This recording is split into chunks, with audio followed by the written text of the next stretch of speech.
சென்னை ஐஐடியில் இளையராஜா பெயரில் அமைக்கப்பட்டுள்ள இசை ஆராய்ச்சி மற்றும் பயிற்சி மையத்தை குறித்து பார்க்கலாம் இந்த தொகுப்பில்.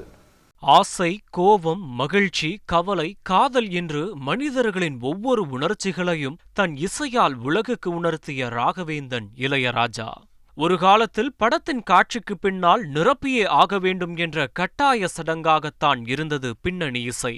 அந்த சம்பிரதாயத்தை தகர்த்து கதாபாத்திரங்களின் உணர்வுகளையும் உலகுறியீட்டையும் முன்னிலைப்படுத்தி திரைக்கதையின் ஓட்டத்திற்கேற்ப இசைக்கோர்வைகளை சேர்த்து அதை ரசிகர்களின் இதயத்தோடு இணைத்தவர் இளையராஜா.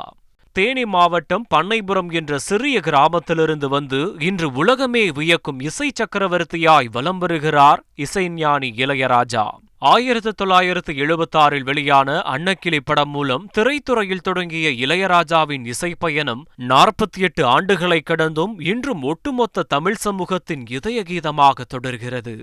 நாட்டுப்புற பாடல்கள் தொடங்கி சிம்பொனி வரை மாபெரும் இசை சாம்ராஜ்யத்தை கட்டியமைத்த இளையராஜா தந்த திரை இசை பாடல்கள் காலத்தால் அழியாத பொக்கிஷங்கள்.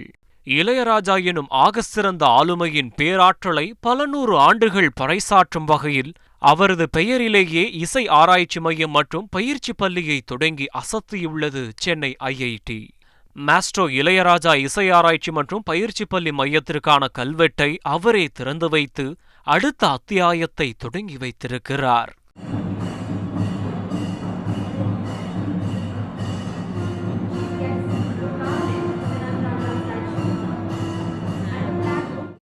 முற்றிலும் மூங்கில்களை கொண்டு உருவாக்கப்படவுள்ள இசை ஆராய்ச்சி மற்றும் பயிற்சி பள்ளி வரும் காலங்களில் இசைத்துறையில் பல ஜாம்பவான்களை உருவாக்கும் என்பதில் ஐயமில்லை.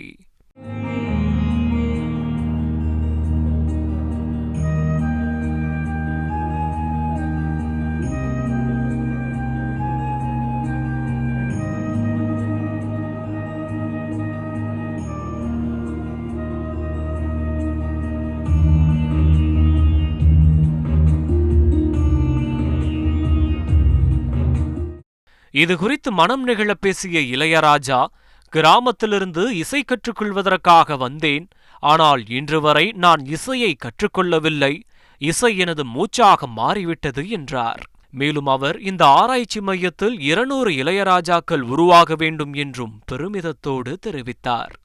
கத்துக்கிறதுக்காக நான் தேடி வந்த நானு ஒரு சென்டரை இங்கே ஆரம்பிச்சு எல்லாருக்கும் கற்றுக் கொடுக்கணும்னு ஆரம்பிச்சிருக்கேன். யாரும் சொல்கிறாங்க நான் அச்சீவ் பண்ணிட்டேன்னு எனக்கு ஒன்றும் அப்படி ஒன்றும் தெரியல. அன்னைக்கு கிராமத்திலேருந்து எப்படி கிளம்பி வந்தனோ அதே மாதிரி தான் இப்போ இருக்கிறதா நான் உணர்கிறேன். ஐஐடியில் வந்து ஜாயின் பண்ணி நாங்கள் இந்த மாதிரி ஒரு இன்ஸ்டியூஷன் வருதுன்னா, after 200 years of Mozart, there was no Mozart has produced in the world has never produced a Mozart. After 200 years of Mozart, நான் நினைக்கிறேன் இந்த இன்ஸ்டியூஷனில் 200 இளையராஜா வரணும். 3 தலைமுறை தமிழ் சமூகத்தின் இரகசிய காதலாய் வலம் வரும் இளையராஜாவின் இசையை அடுத்தடுத்த தலைமுறைக்கு கடத்தும் ஐஐடியின் முயற்சி இசைப்பிரியர்களை உற்சாகம் கொள்ள செய்துள்ளது. தந்தி டிவி செய்திகளுக்காக சென்னையிலிருந்து செய்தியாளர் சங்கரன். செய்திகளை உடனுக்குடன் தெரிந்து கொள்ள உடனே சப்ஸ்கிரைப் பண்ணுங்க.